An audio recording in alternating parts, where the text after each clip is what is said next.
নমস্কার, আমার নাম সিরাজুল শেখ। আমি আজকে ভারত সরকার নিয়ে কিছু কথা বলতে চাই। আমাদের ভারত সরকার চায় না আমরা ইতিহাস জানি বা ইতিহাসকে চেঞ্জ করে নতুন করে জাগ্রত হই।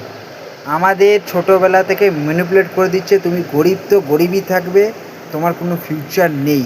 ছোটোবেলাতেই এরকমভাবে ম্যানিপুলেট করছে না, ক্লাস 5 থেকে 8 তো পাস ফেল উঠিয়ে দিয়েছে যে না, আমাদের ভেতরে এইটা শিখিয়ে দিচ্ছে যে তুমি পড়ো বা না পড়ো, তুমি পাস ফেলে উঠে যাচ্ছে, পাস করে যাবে। সেই জিনিসটা আমাদের ক্লাস 10 মাধ্যমিক আর উচ্চ মাধ্যমিকে ডিফেক্ট দেখা দিচ্ছে।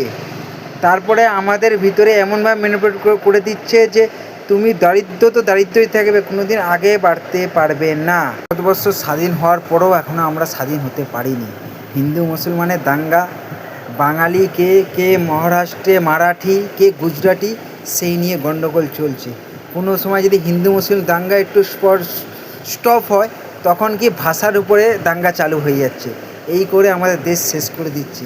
আজকে বাইরের দেশে চলে যাও, কোথা দিয়ে ইঞ্জিনিয়ার, সবথেকে বেশি ডাক্তার ইঞ্জিনিয়ার আমাদের ভারতবর্ষে, কিন্তু ভারতবর্ষে কেউ কাজ করছে না। কেন জানে? কেন ভারতে কোনো উন্নতি নেই। আর আমাদের গরিবদের ওই ইটের ভাটা, রিক্সা চালানো, অটো চালানো, তাছাড়া আর কোনো কাজ নেই। কারণ আমাদের ম্যানিপুলেট এরকমভাবে রেখেছে, তুমি গরিব দারিদ্র তো দারিদ্র হয়ে থাকবে, এ কথা নিয়ে কেউ কিচ্ছু বলবে না।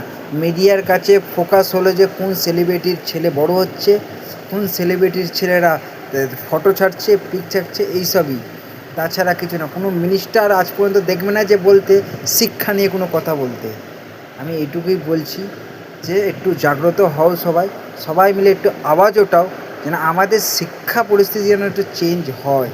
আর আমার কাছে একটাই, ওদের শিক্ষামন্ত্রীকে আমি চ্যালেঞ্জ করলাম যে পারলে শিক্ষা সিস্টেমটা চেঞ্জ করো, একটু হলেও চেঞ্জ করে দেখাও।